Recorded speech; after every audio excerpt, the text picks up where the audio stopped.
மக்களை இந்த ஒரு பதிவில் நம்ம என்ன பார்க்க போகிறோம்னா, என்ன தம்பி அண்ணன் டெல்லிக்கு போயிட்டுருக்காரு சிபிஐ விசாரணைக்காண்டி, நீ இன்றைக்கி வந்து கூட்டணி கிட்டணிலாம் பேசிகிட்டு இருக்க அப்படிங்கிற மாதிரி சொன்னீங்கன்னா, இந்த வீடியோவில் நான் எல்லாமே பேசிட்டேன் தோழர்களே. நீங்கள் அந்த வீடியோ செக் பண்ணி பார்த்தீங்கன்னா அவ்வளோ டென்ஷன் அவ்வளோ ஸ்ட்ரெஸ் நீங்கள் எடுத்துக்க வேண்டிய அவசியம் கிடையாது. இந்த மீடியா ஹைப்புக்குள்ளே விழுந்துட வேணாம், தயவுசெய்து அந்த வீடியோ பாருங்கள். இப்போ இந்த வீடியோவில் நம்ம என்ன பேச போகிறோம்னா, கூட்டணி சார்ந்த சில விஷயங்களை பேச போகிறோம். ஏன்ப்பா இப்போ ஏன் பேசணும் அப்படின்னு சொல்லி கேட்டிங்கன்னா, பிப்ரவரி 7ஆம் தேதி பார்த்தீங்கன்னா வாக்காளர் அந்த பட்டியலானது நமக்கு வந்து வெளியிட போகிறாங்க. அவங்க தான் 2026 தேர்தலில் ஓட்டு போட போகிறாங்க. பிப்ரவரி 7ஆம் தேதி இது நடக்க போகுது. பிப்ரவரி லாஸ்ட்டில் பார்த்தீங்கன்னா தேர்தல் ஆணையம் தமிழகத்தோட அங்கீகரிக்கப்பட்ட கட்சிகளோடலாம் ஒரு மீட்டிங் போட்டு ஏப்ரல் 10ஆம் தேதிக்குள்ளே எலெக்ஷன் நடத்த போகிறா ஒரு டாக் ஒன்று போயிட்டுருக்கு. ஏன்னா மே 10ஆம் தேதிக்குள்ளே இப்போ இருக்கக்கூடிய கவர்மெண்ட் பார்த்தீங்கன்னா 5 வருஷத்தை நிறைவு செஞ்சிடும். அதுக்குள்ளே எலெக்ஷனை முடிக்கணும். இந்த 5 வருஷம் இந்த விஷயங்கள்லாம் அந்த ஒரு மாத ப்ராசஸாக ஏன் எடுத்துக்கிறாங்கன்னா, தமிழ்நாட்டுக்கு மட்டும் தனியாக நடத்த போகிறதில்ல, தமிழ்நாட்டோடு சேர்ந்து 5 மாநிலங்களுக்கு தேர்தல் அறிவிக்க போகிறாங்க. அதனால் பார்த்தீங்கன்னா அது ஒரு மாதம் ஆகும். ஸோ ஏப்ரல் 10க்குள்ளே முடித்தாதான் அந்த கணக்கு சரியாக இருக்கும். அப்படிங்கிறதுனால ஏப்ரல் 10 அப்படிங்கிறது நம்ம முன்னாடி இருக்குது. எல்லா கட்சிகளும் ஏன் தை பிறந்தா வழி பிறக்கும்னு சொல்கிறாங்கன்னா, தையில் கூட்டணியை கன்ஃபார்ம் பண்ணலன்னா அதுக்கப்புறம் உங்களால் அந்த ஜெல் ஆகாது கிரவுண்டில். அதனால் கூட்டணி அப்படிங்கிறது இப்போ நம்ம பேசுகிற தருவாயில் ரொம்ப ரொம்ப முக்கியமானது.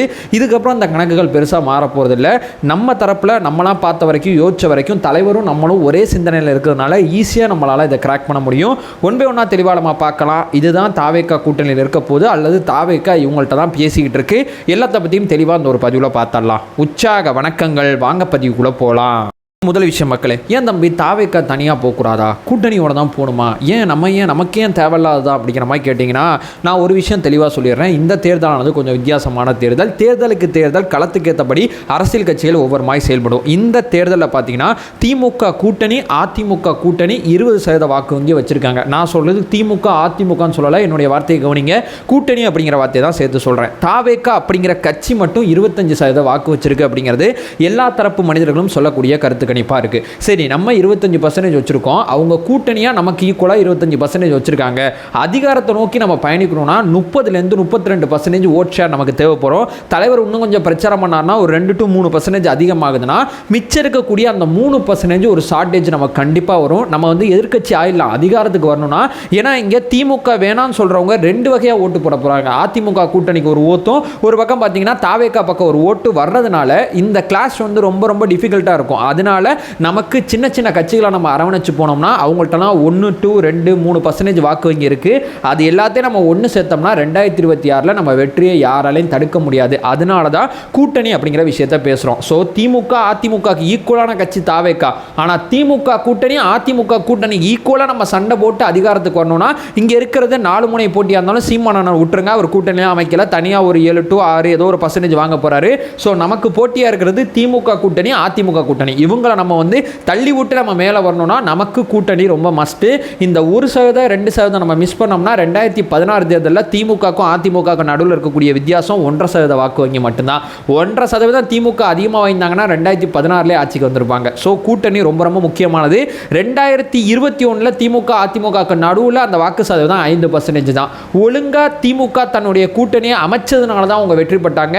அதிமுக கடைசி நேரத்தில் சில விஷயத்தை கோட்டை விட்டதுனால அவங்களால கூட்டணியை வந்து கம்ப்ளீட் பண்ண முடியல. இதுதான் இந்த சைக்காலஜி, இதுக்குள்ளே தான் போகும். ஏன்னா நம்மளாம் பெருசாக அதிகாரம் வர்ற கட்சியை நோக்கி நகருவோம். ஆனால் நம்மளோட மூத்தவங்க பெரியவங்க நம்ம வீட்டில் இருக்கக்கூடிய பெற்றோர்கள் அது என்னன்னு தெரியலங்க, எனக்கு வந்து இந்த சின்ன கட்சி மேலே தான் ஆர்வம் இருக்குன்னு சொல்லி ஓட்டு போடுவாங்க. அவங்களே நம்ம இந்த கூட்டணி அஜெண்டாக்குள்ளே கொண்டு வந்தால் மட்டும்தான் நம்ம வெற்றி பெற முடியும். அதனால் இங்கே கூட்டணி மஸ்ட்டு அப்படிங்கிறதெல்லாம் நான் ரொம்ப தெளிவாக இருக்கேன். இது நம்பர் 1.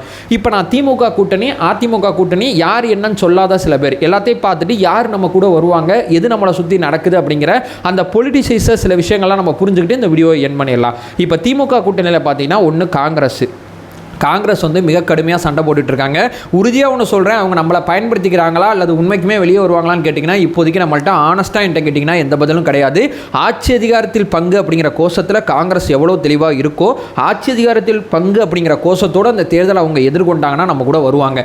இல்லை சும்மாத்துக்கு அதை பயன்படுத்துகிறாங்க அப்படின்னா நம்ம கூட வரப்போகிறதில்ல. நம்ம கூட வந்தாங்கன்னா அவங்க இமேஜ் வேற மாதிரி போகும்.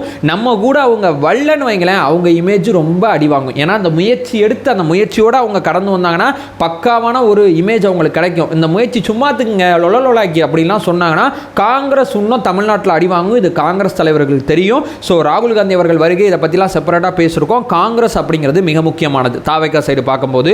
இன்னொன்று பக்கம் பார்த்தீங்கன்னா விசிகா அப்படிங்கிறதும் இங்கே டவுட்டாக இருக்குது. ஏன் விசிகாவை நான் இங்கே சொல்கிறேன்னா, ஒரு பக்கம் அதிமுக கூட்டணியில் பாமகவில் அன்புமணி ராமதாஸ் அவர்கள் ஆதரவு தெரிவிச்சிட்டாங்க. அப்போ திமுகவில் பார்த்தீங்கன்னா விசிகா இருக்கும்போது ராமதாஸ் உள்ள வந்தார்னா திமுகவை பொறுத்தவரை விசிகாவோட அந்த ஓட் பேங்க் எப்படி இருக்குன்னா, எனக்கு பாஜக வேணாம் பாமக வேணாம் அப்படிங்கிறது தான் விசிகாவோட அஜெண்டா.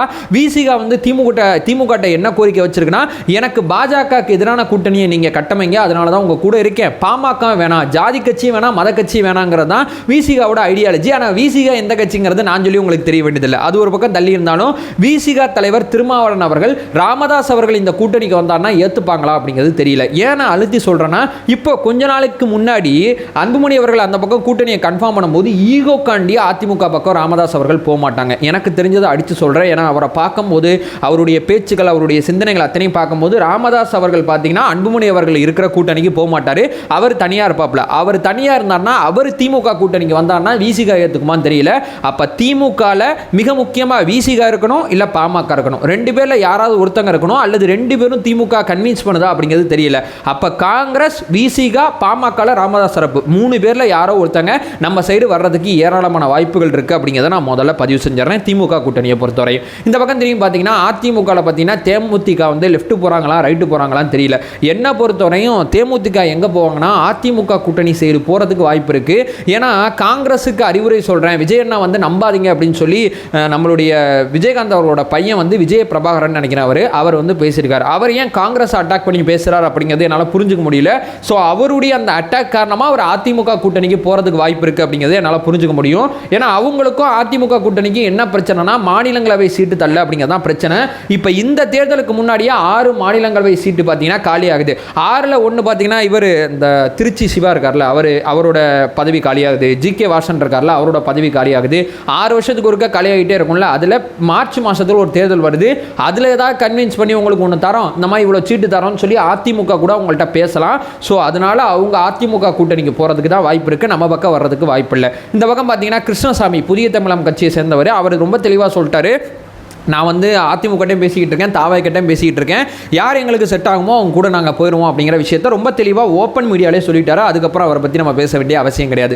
இந்த பக்கம் பார்த்தீங்கன்னா தினகரன் அவர்கள், ஒரு பக்கம் ஓபிஎஸ் அவர்கள், 2 பேருமே டெல்லியோட தொடர்பில் இருக்காங்க. இதை உண்மைக்குமே ஆனஸ்ட்டாக நம்ம பேசிடணும். எந்த பக்கம் போனால் உங்களுக்கு வந்து கெயின் நிறையா இருக்குமோ அந்த பக்கம் போகிறதுக்கு வாய்ப்பு இருக்குது. ஸோ ஓபிஎஸ் அவர்கள் அணியில் இருக்கக்கூடியவங்க நிறையா பேர் இந்த பக்கம் வந்துட்டாங்க. எந்த பக்கம் வந்துட்டாங்க? நம்ம தாவேகா பக்கம் வந்துட்டாங்க. ஏன்னா ஓபிஎஸ் அவர்களும் தினகரன் அவர்களுக்கு இருக்கக்கூடிய ஒரே பிரச்சனைனா திமுக பக்கம் போக முடியாது. ஏன்னா திமுக அவங்களோட பாயிண்ட் ஆஃப் வியூ எப்படி இருக்குன்னா, அவங்களுடைய கோர் ஓட் பேங்க் திமுக எதிர்ப்பு தான். இப்போ தான் எடப்பாடி எதிர்ப்பு, முன்னாடி திமுக எதிர்ப்பு தான் அவங்களுடைய கோர் ஓட் பேங்க்.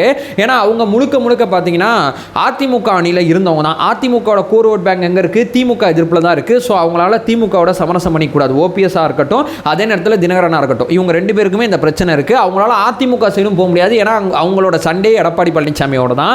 ஸோ 2 ஆங்கிளில் பார்க்கும்போது அவங்க தாவேகா பக்கம் வர்றதுக்கு நிறைய வாய்ப்பு இருக்குது. அப்படிங்கிறதுனால தான் நம்மளுடைய மூத்த தலைவராக இருக்கக்கூடிய ஐயா செங்கோட்டையன் அவர்கள் ரொம்ப கான்ஃபிடண்டாக சொன்னாங்க.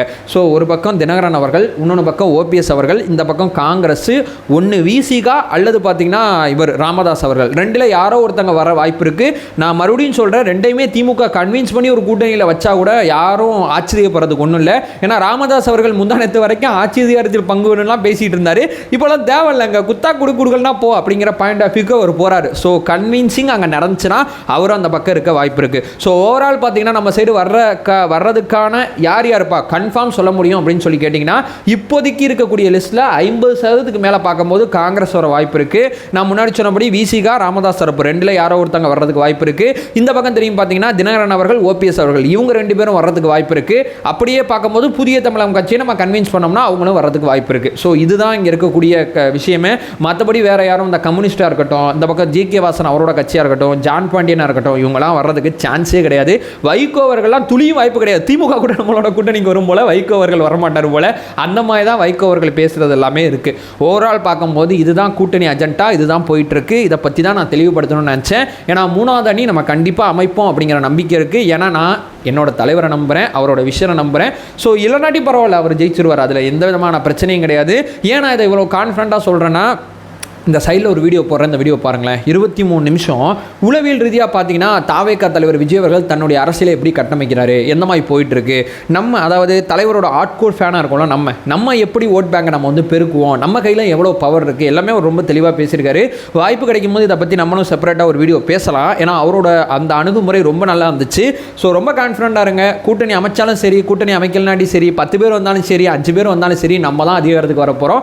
கான்ஃபிடண்ட்டாக இருங்க. தலைவர் சொல்கிறபடி வெற்றி நிச்சயம் அப்படிங்கிற ஒரு விஷயத்தை சொல்லிட்டு இந்த வீடியோ நான் என் பண்ணிக்கிறேன். நம்ம சேனலை ஃபர்தராக ஃபாலோ பண்ணிங்கன்னா பொலிட்டிக்கல் சார்ந்து மிக முக்கியமாக பல்வேறு விதமான விஷயத்தை நம்ம பார்த்துட்டு இருக்கோம். நம்மளோட ஒரே நோக்கம் அறியாமை அகற்ற வேண்டும், அறியாமை அகற்றப்பட வேண்டும். Thank you so much.